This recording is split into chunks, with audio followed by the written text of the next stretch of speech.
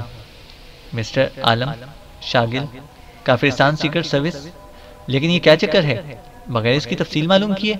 رضیہ نے ہونٹ چباتے ہوئے کہا۔ آپ کے پاس فون تو ہوگا، یہ انہوں نے نمبر دیے ہیں، کیا مسٹر نعیم آج کل چھپے ہوئے ہیں؟ انہوں نے کہا ہے کہ رضیہ سے کہنا کہ مجھے ان نمبروں پر فوراً فون کر لے، وہ آپ کو ساری تفصیل خود ہی بتا دیں گے۔ جولیا نے ادھر ادھر دیکھتے ہوئے ہینڈ بیگ دوبارہ کھولا اور اس میں سے ایک چٹ نکال کر رضیہ کی طرف بڑھا دی۔ چٹ پر فون نمبر لکھا ہوا تھا۔ ٹھیک ہے، میں بات کرتی ہوں، رضیہ نے کہا اور اٹھ کر ٹیلی فون کی طرف بڑھ گئی۔ اس کے چہرے پر اب اضمحلال اور کبیدگی کے آثار نمایاں تھے۔ اس نے ریسیور اٹھایا اور پھر ناراگ کے سیٹلائٹ کوڈ نمبر ڈائل کرنے کے بعد اس نے چٹ پر موجود نمبر ڈائل کرنا شروع کر دیے۔ چند لمحوں تک گھنٹی بجتی رہی، پھر دوسری طرف ریسیور اٹھا لیا گیا۔ کون؟ ایک سہمی ہوئی آواز سنائی دی اور رضیہ یہ آواز سنتے ہی بری طرح اچھل پڑی۔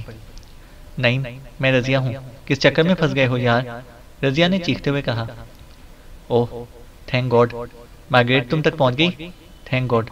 رضیہ پلیز میری مدد کرو، ورنہ میں بے گناہ مارا جاؤں گا۔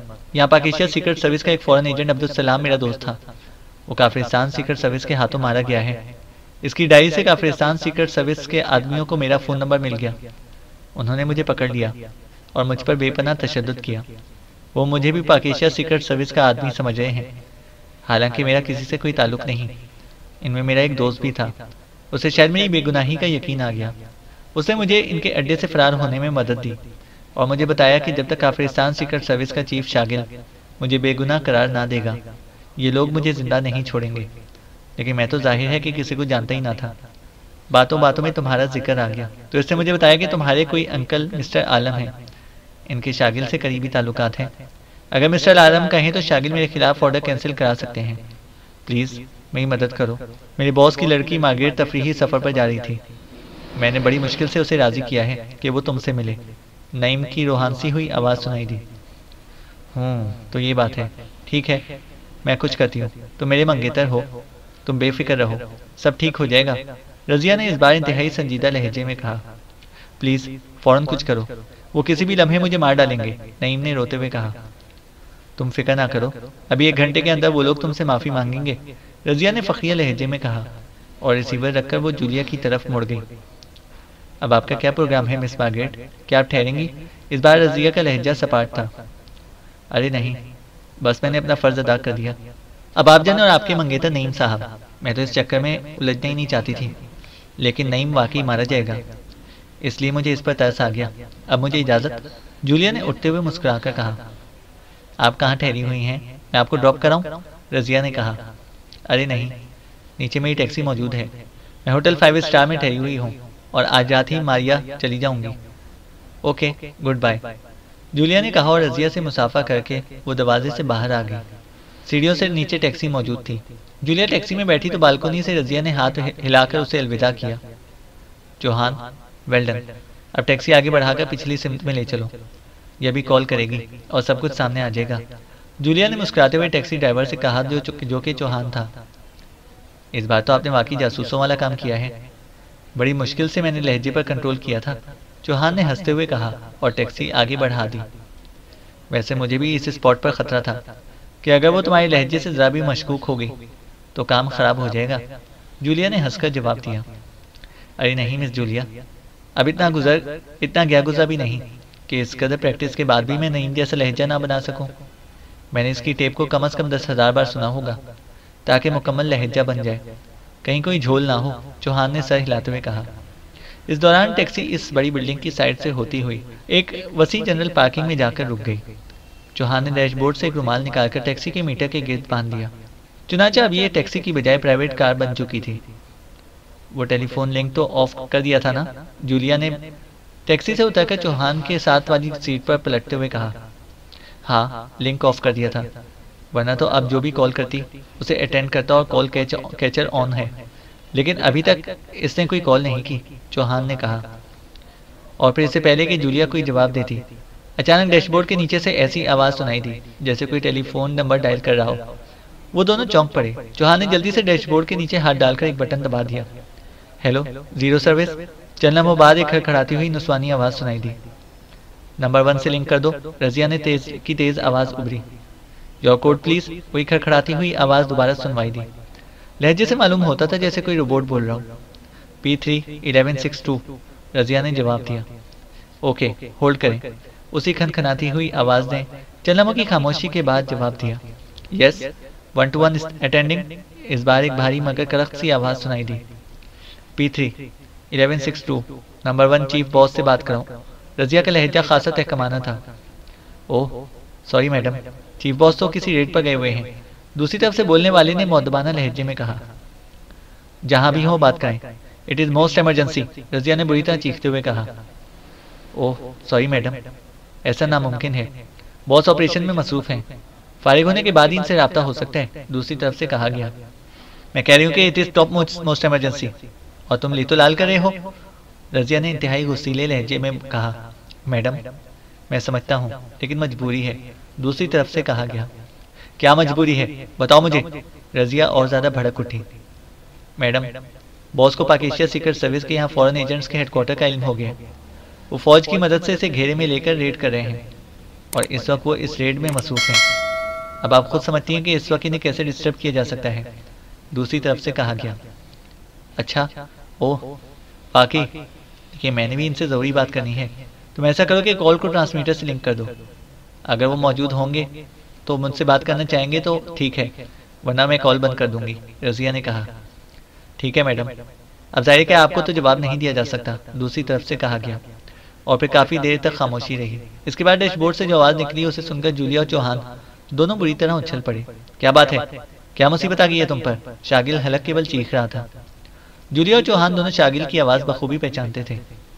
اوہ تم اتنے غصے میں کیوں ہو؟ میں نے تم سے ایک اہم پرسنل بات کرنی ہے، رضیہ نے اسی طرح چیختے ہوئے کہا۔ اوہ ڈیئر، اس وقت میں ریڈ میں مصروف ہوں، میں نے پاک ایشیا کے فورن ایجنٹس گرفتار کر لیے ہیں، ان کے ہیڈ کوارٹر پر قبضہ کر لیا ہے، اور اب میں ان سے مزید پوچھ گچھ کے لیے جاننا چاہتا تھا کہ تمہاری کال آ گئی. تم 1 گھنٹے بعد مجھ سے بات کرنا. شاگل نے نرم پڑتے ہوئے کہا. اچھا اگر ایسی بات ہے تو ٹھیک ہے, میں پھر کال کر لوں گی, رضیہ نے کہا اور اس کے ساتھ ہی خاموشی طاری ہو گئی. اوہ چوہان, فوراً دانش منزل چلو. اوہ یہ تو انتہائی اہم خبر مل گئی ہے, ہمیں فوراً یہ ٹیپ ایکسٹرو تک پہنچانا ہوگا, جلدی کرو, جولیا نے بری طرح چیختے ہوئے کہا, اور چوہان نے سر ہلاتے ہوئے کار آگے بڑھا دی. ظاہر ہے کہ وہ بھی اس کال کی اہمیت کو اچھی طرح سمجھتا تھا. چینل کو سبسکرائب کریں اور بیل آئیکن کو پریس کریں تاکہ ہماری ہر اپڈیٹ آپ کو بر وقت مل سکے.